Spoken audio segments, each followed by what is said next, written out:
Hola María Esther y queridos amigos y oyentes. Esta mañana estaba pensando en compartir con ustedes en la columna un recuerdo que tiene que ver con un aniversario, el aniversario número 16 del fallecimiento de Raúl Alfonsín.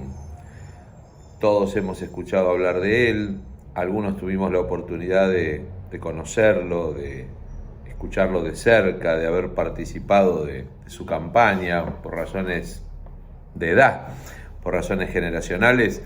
Muchos oyentes no lo conocieron, no vivieron lo que fue la experiencia de esa campaña de 1983 que trajo de vuelta la democracia a la vida de los argentinos. El 31 de marzo de 2009, después de una larga enfermedad que lo hizo sufrir bastante, se sometió a operaciones, falleció. Raúl Alfonsín es una figura de nuestra historia contemporánea. Me atrevo a decir que es de los últimos próceres de la historia argentina. Estoy convencido que la historia nos da próceres, nos da figuras que resultan inspiradoras para el ideal nacionalista cuando estamos conformando nuestro perfil como nación. Por eso hay próceres que tienen que ver con lo fundante de una nacionalidad. Los próceres relacionados con nuestra emancipación, con la independencia. Me refiero a los próceres que integraron la primera Junta de Gobierno Patrio, sobre todo Mariano Moreno, Juan José Castelli, Manuel Belgrano, que además todos recordamos por su participación en las guerras de la independencia y por habernos dejado la bandera, aunque hizo muchas más cosas más importantes. Ya vamos a hablar de Belgrano en otra oportunidad. También hablamos de San Martín, libertador no solamente de lo que hoy es la Argentina, sino de buena parte del Cono Sur, libertador de Chile, libertador del Perú, y una figura trascendente en lo que fue todo el proceso emancipador americano, al que hay que también interpretar en el contexto de la otra gran figura del continente americano y su independencia, que es Simón Bolívar. Después están los próceres de la organización nacional, aquellos que nos dieron un perfil como nación, los que nos posibilitaron organizarnos, tener instituciones, tener una constitución que nos contenga, tener instituciones propias, y acá ya tenemos que recordar obviamente a Justo José de Urquiza, que es quien preside el proceso de organización constitucional, a Domingo Faustino Sarmiento, Nicolás Avellaneda y al mismísimo Julio Argentino Roca, aunque parezca mentira, porque son figuras a veces muy polémicas, pero el aporte que hicieron a la formación nacional, sobre todo en el marco de un país en el que todo estaba por hacerse, construir el Estado-nación, darle instituciones, sentar las bases del progreso, establecer un mecanismo de formación y educación pública gratuita y extendida para todos, y desde luego los próceres que nos permitieron también formar nuestra organización constitucional de acuerdo con el principio republicano, representativo y democrático. Y ahí tenemos que pensar obviamente en Hipólito Yrigoyen como figura de la Unión Cívica Radical, fundador junto a su tío Leandro Alem, pero también en Roque Sáenz Peña, que fue el presidente que en ejercicio de su cargo impulsó una ley, como todos conocemos como Ley Sáenz Peña, en realidad son un conjunto de leyes, normas de carácter electoral, donde sentaron las bases de la democracia representativa que rigió ininterrumpidamente a partir del siglo XIX, ya siglo XX, concretando algo que había sido muy discutido y que había sido motivo de disputas, de enfrentamientos, de guerras civiles, de revoluciones, y que hizo que surgieran los partidos modernos, los partidos que reclamaban fundamentalmente la soberanía del pueblo, el derecho del pueblo a expresarse. Después de 1930 hubo situaciones en las que la Argentina se alejó de la vigencia de las instituciones democráticas, del ejercicio cotidiano y frecuente del derecho del sufragio, del voto. Hubo gobiernos dictatoriales, limitaron las las libertades políticas, las libertades civiles, conculcaron los principios republicanos de gobierno, extendieron la censura, persiguieron a quienes pensaban distinto, hasta incluso acabar con su vida, desplegando un plan criminal como surgió a partir de la verdad que se exhibió en los juicios juicios a partir de la restauración democrática, el juicio a las juntas militares sobre todo, y los juicios que siguieron, incluso los juicios de la verdad, que son los que se llevaron a cabo en los últimos años. Bueno, Alfonsín está ligado a ese tipo de procerato. Era una persona, como cualquiera de nosotros, convocado a la participación política desde muy joven en su partido, la Unión Cívica Radical. Fue concejal, diputado provincial, diputado nacional, pero era una figura, si se quiere, no demasiado destacada en su partido mismo, donde llegó a enfrentar a Balbín, que era el líder de la corriente mayoritaria del radicalismo, el líder que fue identificado por la sociedad buena parte del tiempo de su vida con las libertades políticas y como en el enfrentamiento con el peronismo. Alfonsín pensaba un poquito más allá, pensaba que además tenía que haber una conformación o un acuerdo de unidad nacional que asegurara la continuidad democrática más allá de las diferencias. Alfonsín en realidad se termina transformando en un líder de cierta relevancia, proviniendo de un sector minoritario de su propio partido, recién entre los años 70 y 80. Enfrentó a Balbín en una interna que perdió en 1972 por la candidatura presidencial de la Unión Cívica Radical. Esas fueron elecciones que Balbín perdió de vuelta en nombre del radicalismo, ganó Cámpora la primera vez, después Balbín volvió a perder con Perón, cuando Perón finalmente retornó a la Argentina para morir. Después viene el largo proceso de reorganización nacional, la dictadura cívico-militar, que dura hasta 1983.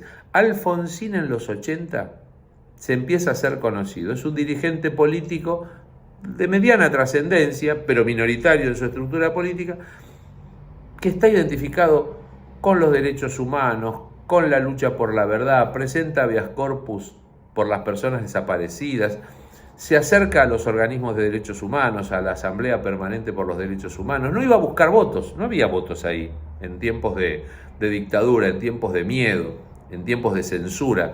No había votos, no era proselitista su accionar cuando era convencido, sincero. No lo digo yo, esto lo ha dicho Graciela Fernández Meijide, que además se identificó con la causa de los derechos humanos a partir de su propia tragedia personal, que fue la desaparición de su hijo Pablo, pero siempre guardó por Alfonsín un especial respeto, y aún con diferencias políticas con respecto a Alfonsín, siempre rescató la sinceridad del mensaje de Alfonsín de identificarse con los derechos humanos. Alfonsín lo que sostuvo verbalmente en su campaña lo hizo realidad cuando fue presidente. Ganó de una manera limpia y categórica, condenando por primera vez al peronismo, que hasta entonces había sido el partido mayoritario o que tenía ese halo de mayoría popular incuestionable, y que si las elecciones no eran amañadas, si eran elecciones limpias, el peronismo ganaba. Alfonsín le ganó limpiamente, en elecciones incuestionables.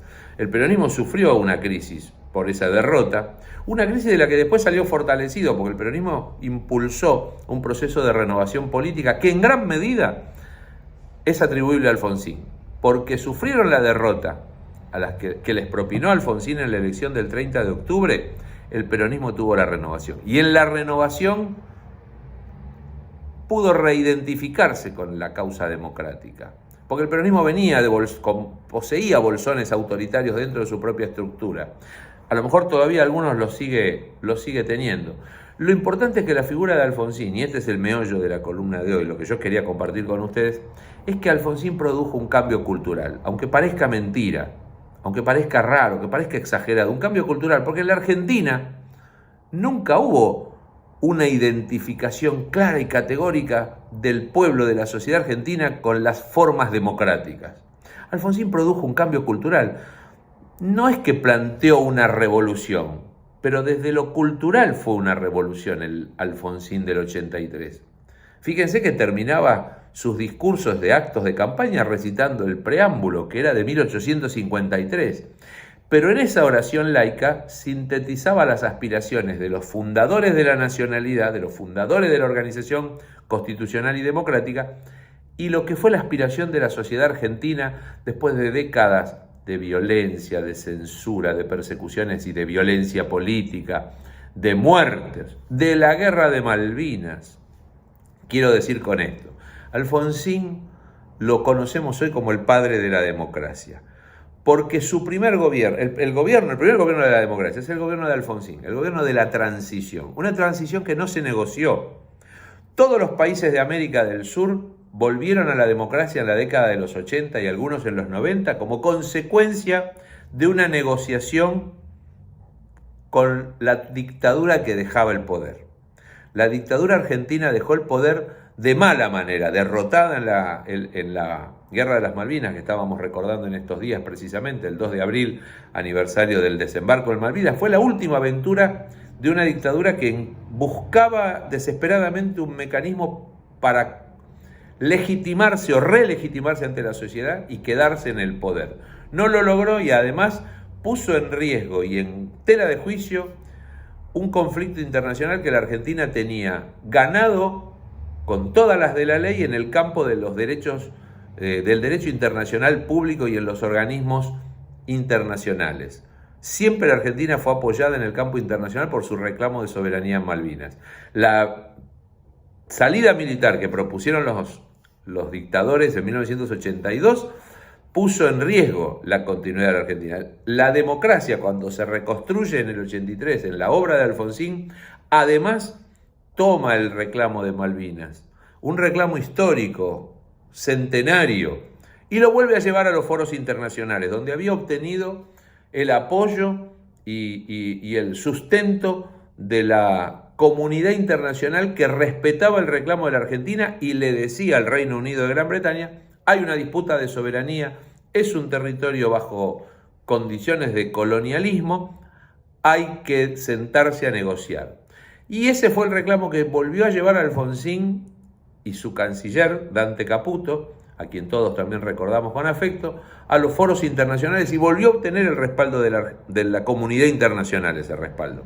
Por eso es tan importante tener en cuenta eso. El rol de Alfonsín no solamente se limitó a la vuelta de las formalidades democráticas, a volvernos a adaptar a una costumbre poco acendrada en la vida cívica de los argentinos. Estamos transitando estos 42 casi años de democracia ininterrumpida, con determinados bemoles y con vicisitudes y con altibajos, pero con una continuidad indudable de vigencia de las instituciones de la democracia, de división de poderes, de elecciones periódicas, de alternancia pacífica entre gobiernos de distintos signos.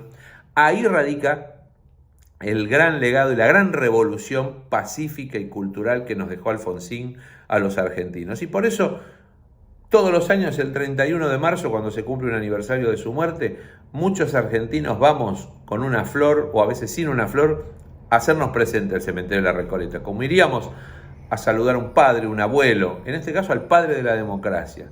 Lo hacemos los que coincidimos y comulgamos con su doctrina y con su adscripción partidaria, con su ideología, y muchos otros que no, porque sencillamente tal vez deberíamos hacer un ejercicio, y con esto los dejo.